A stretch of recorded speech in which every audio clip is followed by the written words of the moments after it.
అన్వేషణ అన్వేష్పై పెద్ద ఎత్తున కేసులు నమోదవుతున్నాయి. వైజాగ్లో విహెచ్పి నుంచి కేసు నమోదైంది, మరోవైపు గుంటూరులో నమోదైంది, హైదరాబాద్లో నమోదైంది.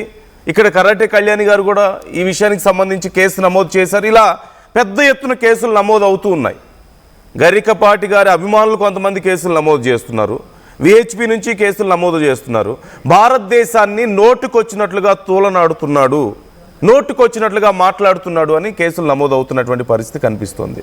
అలాగే 14 ఏళ్ల ఒక బాలిక మీద డబ్బులు ఇచ్చి నేను అనుభవించానంటూ అతను కొన్ని కామెంట్స్ చేశాడు వేరే వాళ్ళతో మాట్లాడుతున్నప్పుడు. ఇప్పుడు అవి కూడా చాలా సంచలనంగా మారుతున్నాయి. ఒకప్పుడు ఇదే ఆర్టీవీ కూడా మేము కూడా అన్వేష్తో మాట్లాడాం, అన్వేష్ని సపోర్ట్ చేసాం. ఎప్పుడు ఈ బెట్టింగ్ యాప్స్కి సంబంధించి అతను ఇనిషియేషన్ తీసుకున్నప్పుడు స్టిల్ అతను చేసిన పద్ధతిని మేము సపోర్ట్ చేయలే. ద వే అతను బెట్టింగ్ యాప్లు ప్రమోట్ చేసిన వాళ్ళని మాట్లాడిన విధానం గురించి కానీ వాటిని ఎప్పుడు మేము సపోర్ట్ చేయలే. బట్ ఆ ఇనిషియేషన్ని మేము కొంత అప్రిషియేట్ చేసాం. కానీ ఇప్పుడు జరుగుతున్నటువంటి పరిణామాలు, మొదటి నుంచి అతని భాష, అతని తీరు ఎప్పుడూ సరిగా లేదు. వేరే దేశాలన్నీ తిరిగి ఆ దేశాలే గొప్ప, భారతదేశం వేస్ట్ అని చెప్పి మాట్లాడడం, లేదంటే వేరే హీరోల అభిమానులందరూ పనికి మాలిన వాళ్ళకి ఏం పని లేదని చెప్పేసి మాట్లాడడం, ఇవన్నీ మనం చూస్తూనే ఉన్నాం. ఇప్పుడు శివాజీ గురించి మాట్లాడినా, గరికపాటి గారి గురించి మాట్లాడినా, హిందూ దేవీ దేవతల గురించి మాట్లాడినా ఇవన్నీ కూడా చెప్పనలవిగా, అంటే మనం మాటల్లో చెప్పలేం అతను చేసినటువంటి కామెంట్స్. సరే ఇవన్నీ కాదు, మొత్తం మీద సబ్స్క్రైబర్స్ తగ్గిపోతున్నారు, అన్ఫాలో చేస్తున్నారు చాలామంది అని చెప్పేసి సారీ చెప్తున్నా అన్నాడు. But it's not looking like sorry. అది ఒక బ్లాక్మెయిల్ లాగా కనిపిస్తుంది. నేను సారీ చెప్తున్నాను, నా సారీని యాక్సెప్ట్ చేయకపోతే మీకు వచ్చే సంవత్సరం అంతా మీకు దరిద్రం పట్టుకుంటుంది, మీరు నాశనం అయిపోతారని చెప్పి మాట్లాడుతున్నారు. అది రిగ్రెట్టా? It's a blackmail. మరి ఇప్పుడు థాయిలాండ్ వెళ్తూ ఇప్పుడు కూడా అదే మాట్లాడుతున్నాడు, థాయిలాండే గొప్ప దేశం, ఇండియా వేస్ట్ అని. ఓకే, అక్కడ మంచి లేదని మనం చెప్పలేము. ఖచ్చితంగా ప్రతి దేశంలోనూ మంచి ఉంటుంది, చెడు ఉంటుంది. థాయిలాండ్లో మొత్తం 100% మంచేనా? అక్కడ ఏం లేవా? అక్కడ ఎలా బిజినెస్ జరుగుతుంది, ఏం జరుగుతుంది అనేది మనకు తెలియదా? డ్రగ్స్ కల్చర్ గురించి మనకు తెలియదా? వీడు అక్కడ లీగలైజ్ చేసేసారు, రోడ్డు పక్కన ఎక్కడ చూసినా కనిపిస్తుంటుంది మనకి. ఇలా మంచి చెడు రెండూ ఉన్నాయి.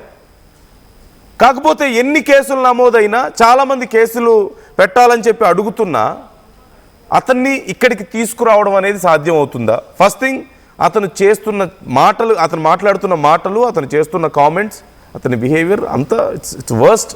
మాట్లాడుకోవడానికి కూడా ఇంకా చాలా చీప్గా అనిపిస్తుంది. బట్ ఇక్కడ ప్రాబ్లం ఏంటి? చర్యలే ఉండవా? ఎవరు సోషల్ మీడియా చేతిలో ఉంది కదా అని నోటికి వచ్చినట్లు మాట్లాడితే అయిపోద్దా?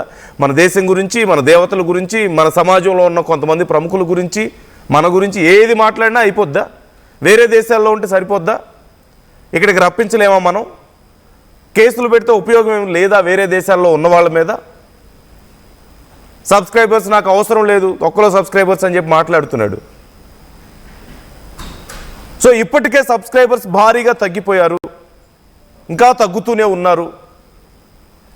బట్ ఏం చర్యలు తీసుకోవాలి అతని మీద? ఏం చేయాలి ఇతని విషయంలో? కేసులు పెడుతున్నారు, కేసులు పెడితే అయిపోయిందా? లోకల్ పోలీస్ స్టేషన్లో కేసు పెడితే ఏం జరుగుతుంది? అసలు ఏం జరగాల్సిన అవసరం ఉంది? మనం ఒక అడ్వకేట్తో కూడా ఇప్పుడు మాట్లాడబోతున్నాం. వేరే దేశాల్లో ఉండి ఇలా నోటికొచ్చినట్లు మాట్లాడితే ఏం చేయలేమా? ఏం చర్యలు తీసుకోగలుగుతాం అనేది మరొక ముఖ్యమైన విషయం. నాతో ఇప్పుడు నరోత్తమ్ గారు జాయిన్ అవుతున్నారు. నరోత్తమ్ త్రిపురనేని గారు, సోషల్ క్రిటిక్, మనతో అందుబాటులో ఉన్నారు. అలాగే కృష్ణకుమారి గారు, సోషల్ యాక్టివిస్ట్, మనందరికీ సుపరిచితురాలు, బాగా జాయిన్ అవుతున్నారు. మీ ఇద్దరికీ స్వాగతం అండి, నరోత్తమ్ గారు అలాగే కృష్ణకుమారి గారు. Welcome to RTV debate. కాకపోతే ఇక్కడ ఒక్క విషయం వ్యూవర్స్కి నేను చెప్పదలుచుకుంది, మీకు కూడా ఇది కేవలం ఏదో అన్వేష్ గురించి ఏదో మాట్లాడేస్తున్నాం, నెగిటివ్గా మాట్లాడేస్తున్నాం అనేది కాదు. ఖచ్చితంగా అందరికీ అవకాశం ఉంటుంది. In case if anyone wants to support Anvesh, మాకు కాల్ చేయొచ్చు, మాకు మెసేజ్ చేయండి, లేదంటే మాకు కాల్ చేయండి. మీరు అన్వేష్ తరపున ఎవరైనా, కొన్ని కామెంట్స్ వస్తున్నాయి అన్వేష్ని సపోర్ట్ చేస్తూ, మరి అతను వాళ్ళ ఫ్రెండ్స్తో కామెంట్ చేపిస్తున్నాడా, లేకపోతే అతని పిఆర్ టీమ్ కామెంట్స్ చేస్తుందో మాకు తెలీదు. ఇట్ సీమ్స్ లైక్ అతని పిఆర్ టీమ్ కామెంట్స్ చేస్తున్నట్లుగా తెలుస్తుంది. అతని బిహేవియర్ చూసిన తర్వాత, అతని కామెంట్స్ చూసిన తర్వాత ఎవరు సపోర్ట్ చేయడానికి రావట్లేదు కూడా. But in case if anyone there, ఎవరైనా ఉంటే కాంటాక్ట్లోకి రండి మాతో. We are ready to take you to live. మేము లైవ్లో తీసుకుంటాం మిమ్మల్ని, మీరు మాట్లాడొచ్చు.